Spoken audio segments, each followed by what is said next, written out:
कर्मचारियों की सैलरी में होगा बड़ा उछाल। कर्मचारियों के लिए लागू होगा 8वां वेतन आयोग। 8वां वेतन आयोग लागू होगा तो कर्मचारियों की कितनी बढ़ जाएगी सैलरी, चलिए एक एनालिसिस करते हुए आपको बताते हैं। केंद्र सरकार कर्मचारियों के हित में कई घोषणाएं करती जा रही है। अभी हाल ही में कुछ समय पहले केंद्र सरकार द्वारा डीए यानी कि महंगाई भत्ते में 4% की बढ़ोतरी की गई थी, जिससे कर्मचारियों को मिलने वाला डीए 42 से बढ़कर 46% हो गया था। इसके चलते न केवल उनकी ओवरऑल पे में वृद्धि हुई बल्कि टीए में भी वृद्धि हुई। अभी मिल रहा है 7वें वेतनमान का लाभ।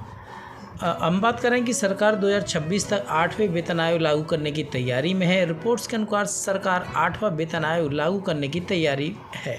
हालांकि अभी तक इसको लेकर सरकार द्वारा किसी भी तरह की घोषणा नहीं की गई है, लेकिन इसे लेकर कई कर्मचारी संगठनों द्वारा भी केंद्र सरकार को लगातार पत्र लिखे जा चुके हैं। अभी हाल फिलहाल सभी शासकीय कर्मचारियों को 7वें वेतनमान के तहत फायदे उठा रहे हैं।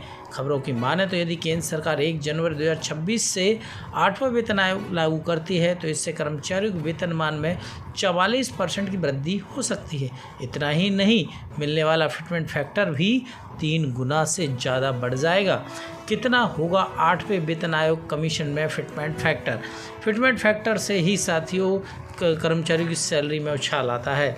यदि सरकार अभी वर्तमान में फिटमेंट फैक्टर 2.57 के हिसाब से ही 8वें वेतन आयोग का फ़ायदा देती है, तब ऐसी स्थिति में नया न्यूनतम वेतनमान होगा 2.57 मल्टीप्लाई 18,000, कुल मिलाकर होगा 46,260 रुपये। यदि मांग किए गए फिटमेंट फैक्टर यानी 3.68 के हिसाब से सरकार फ़ायदा देती है तो न्यूनतम वेतनमान 66,240 रुपये हो जाएगा।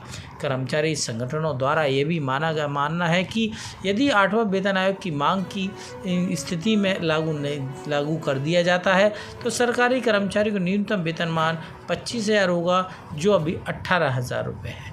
2016 में बढ़ा था फिटमेंट फैक्टर। आपको बता दें कि वर्ष 2016 में केंद्र सरकार द्वारा 7वें वेतनमान को लागू किया गया था, जिसके बाद बेसिक न्यूनतम सैलरी 18,000 हो गई थी और फिटमेंट फैक्टर 2.57 गुना निर्धारित किया गया है।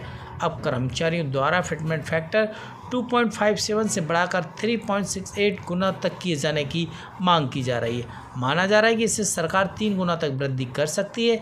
यदि कर्मचारी की न्यूनतम सैलरी को 3 गुना तक बढ़ाया जाता है तो फिटमेंट फैक्टर बढ़कर 26,000 रुपये तक हो सकते हैं। 7वें वेतन आयोग के तहत यदि फिटमेंट फैक्टर को बढ़ाया जाता है तो सैलरी में वृद्धि के साथ ही महंगाई भत्ता, यात्रा भत्ता, गृहभाड़ा भत्ता सहित बेसिक सैलरी में वृद्धि रिकॉर्ड की जाएगी। तो साथियों, 8वें वेतन आयोग में कर्मचारियों को एक सैलरी में एक बड़ा उछाल देखने को